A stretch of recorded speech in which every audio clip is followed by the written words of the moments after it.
Hello everyone! Good evening! Ayan nga po at ako nga pala ay pupunta na ng gym today. Pero medyo late na nga lang ako makakapunta today kasi nga po ay marami pa pong ginawa sa bahay. So ayan na nga po, magtatapon ako ng basura. Ayan. Kaya pala guys, yung mga basura pala dito sa Japan is magkaiba ng basura tsaka moirigomi tsaka moinaigomi. Magkaiba sila ng pagtatapunan, mga plastic at hindi nabubulok at nabubulok ay magkaiba po ng lagayan dito po sa Japan. Ganyan po kaganda dito sa Japan. Dahil talagang naka-separate po yung kanilang basura. Ayan po. At yun nga po, itatapon ko na yung basura ng moirigomi. Ayan po. At sa kabila naman po is yung moinai gomi. Yung pong hindi po na nasusunog. Ayan po. Ayan na nga po at ako po ay nagbabike papuntang gym today. Ayan, medyo maganda na po yung panahon ngayon. Medyo lumalamig-lamig na rin. Kasi nga po October na po. Kaya dito po sa Japan medyo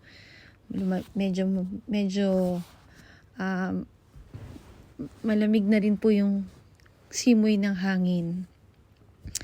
Ayan na nga po guys. Diyan ako sa ayan. So bago po ako mag-gym, may bibili lang po ako sandali. Magtingin-tingin lang po ng pagkain, kaimono. Ayan. Konting grocery lang po. Magtingin-tingin ng mura. Ayan nga po. Napakaganda nga po pala ng mga curie. At mura pa. Higit pa sa lahat, masustansya. Hindi mo ba? So, ayan nga po yung fish. Nagtitingin-tingin nga rin po pala ako dyan kung may mga 50% na. Kasi minsan, pag mga late hours na, talagang may mga 50% na dyan. Naghanap po ako ng mga isda na pampaksiw. Kasi po mahilig ako sa paksiw na isda. So, na nga po may nakita ako dyan ng isda ng buri. Ayan po. 50% po siya. 50% ang kanyang presyo. Ayan. Di ba po mura po yan? Sarap po yan pagka pinaksiw. Ayan po. So, bilhin na natin yan. Ayan po. So, yun po. Ano pa ba yung bibiling ko? Kalimutan ko na kung ano pa bang mabibiling ko dyan. Gusto ko bumili sana ng tissue dyan or ano. Ayan po, yung aming, yan pa. Meron pa ata kaming shampoo, pero wag mo na lang muna. Di pa ako bibili. Ayan na nga po. Yan, bago po ako pumunta ng gym, yan, magkaimono lang sandali. At, ayan po, para hindi po masayang yung oras. Ayan, dumaan muna ko siya. So, ayan na po, tapos na ako magkaimono. Ayan, at pakyat na rin ako. Ayan. On the way na rin po ako dyan sa gym. So, ayan nga po, mukhang marami ata ngayong nag-gym. Oh, kailangan natin magpapawis. Dahil, nako, ayan na nga po. Ayan, check-in na po tayo ulit. Ayan po. Po medyo marami po ata ang tao. Hindi naman po pala masyado. Ayan.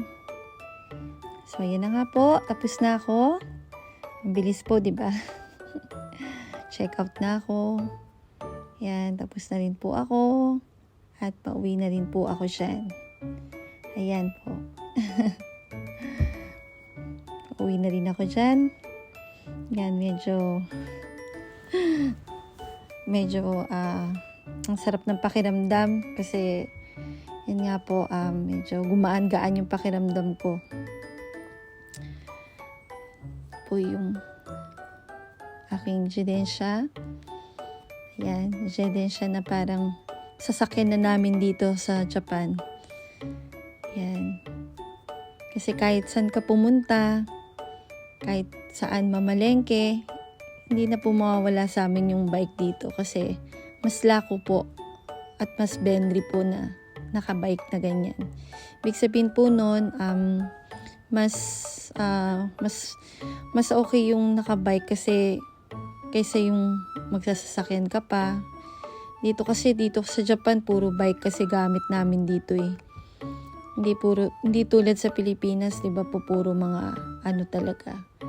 Mga lahat may mga sariling sasakyan, ganun. Kaya crowded po talaga sa atin.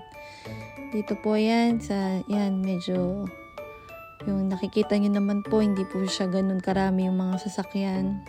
Kakaunti lang din po, lalo na pag late hours na. So, ayan po. Yan, habang nakahawak dun sa cellphone, nagbabike. Medyo delikado nga, pero tinitingnan ko naman po mabuti. So, ayun na nga po guys. Thank you for watching.